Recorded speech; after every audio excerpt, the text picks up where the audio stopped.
আসসালামু আলাইকুম সুপ্রিয় সুধী, doctor Mohammad Anisur Rahman, consultant pain physician, Dhaka pain and spine centre. আপনাদের সবাইকে স্বাগত জানাচ্ছি। আজকে যে বিষয়ের উপর কথা বলবো সেটা হচ্ছে পায়ে ঝিঝি হবার নানা কারণ।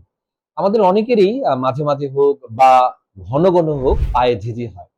এই বিষয়টা নিয়ে আমরা কথা বলবো যে কেন আসলে পায়ে ঝিঝি হয়। পায়ে ঝিঝি হলে আমাদের দুইটা বিষয় বুঝতে হবে, যে হয় আমাদের যে রক্তনালীগুলো আছে, আমরা যাদের বলি ধমনী বা শিরা, সেখানে কোনো সমস্যার জন্য এটা হতে পারে, অথবা আমাদের যে স্নায়ু আছে বা নার্ভ আমরা যেগুলো বলছি সেখানে কোনো সমস্যা থাকলে হতে পারে। এখন পায়ে ঝিঝি হওয়ার সাময়িক কিছু কারণ আছে। আপনি যদি দীর্ঘক্ষণ একই অবস্থানে বসেন বা পায়ে কোনো একটা বিশেষ জায়গায় যদি চাপ পড়ে, তাহলে কিন্তু দেখা গেল যে রক্তনালী, তার নার্ভে বা স্নায়ুতে পর্যাপ্ত রক্ত সাময়িক সময়ের জন্য নিতে পারে না বলে তখন পা ঝিঝি করতে পারে। এটা একটা অবস্থা। আরেকটা হচ্ছে যে যদি ঘন ঘন আপনার পায়ে ঝিঝি হয়, দেখা গেল প্রতিদিনই পায়ে ঝিঝি হচ্ছে বা ২-৩ দিন পর পর পায়ে ঝিঝি হচ্ছে, তখন এটা আমাদেরকে খুব গুরুত্ব সহকারে নিতে হবে।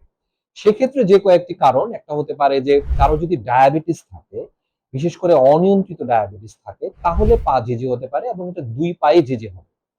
এটাকে আমরা আমাদের ভাষায় বলি ডায়াবেটিক পেরিফেরাল নিউরোপ্যাথি। ডায়াবেটিক যাদের থাকে তাদের আমাদের পায়ে যে রক্তনালীগুলো, সেই রক্তনালীগুলো চিকন হয়ে আমাদের স্নায়ু বা নার্ভে যে রক্ত সাপ্লাই করে সেই রক্তনালীগুলো এমনি চিকন থাকে।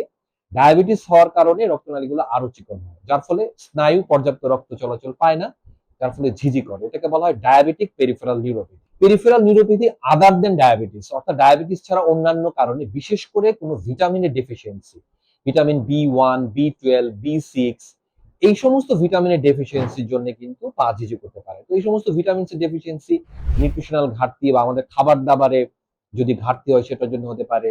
কেউ যদি অতিরিক্ত মদ্যপান করে, অ্যালকোহল বা বিয়ার খায়, তাহলে সেটা হতে পারে। ডায়াবেটিক পেরিফেরাল নিউরোপ্যাথি বা আদার পেরিফেরাল নিউরোপ্যাথির বাইরেও আমাদের কোমরে যদি কোনো সমস্যা থাকে, অর্থাৎ আমাদের কোমরে যদি মেরুদণ্ডের যে হাড্ডিগুলো, সেই হাড্ডিগুলোর মাঝখানে যে নরম ডিস্ক বা জেলি থাকে, সেই জেলি বের হয়ে নার্ভে বা রগে যদি চাপ দেয়, যেটাকে আমরা আমাদের ভাষায় বলি সায়াটিকা, তাহলেও কিন্তু পা ঝিঝি করতে পারে।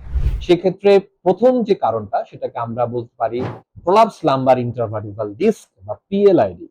এছাড়া যদি ক্যানাল স্টেনোসিস হয় বা স্পাইনাল স্টেনোসিস আমরা যদি বলি, ইভেন লাম্বার স্পন্ডালোসিস, অর্থাৎ হাড্ডি বেড়ে গিয়েও যদি নার্ভে ইরিটেট করে, তাহলে কিন্তু পায়ে ঝিঝি হতে পারে।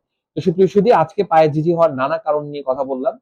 পায়ে ঝিঝি হওয়া, যদি ঘন ঘন পায়ে ঝিঝি হয়, বারবার পায়ে ঝিঝি হয়, তাহলে অবশ্যই আপনি একজন বিশেষজ্ঞ চিকিৎসকের শরণাপন্ন হবেন।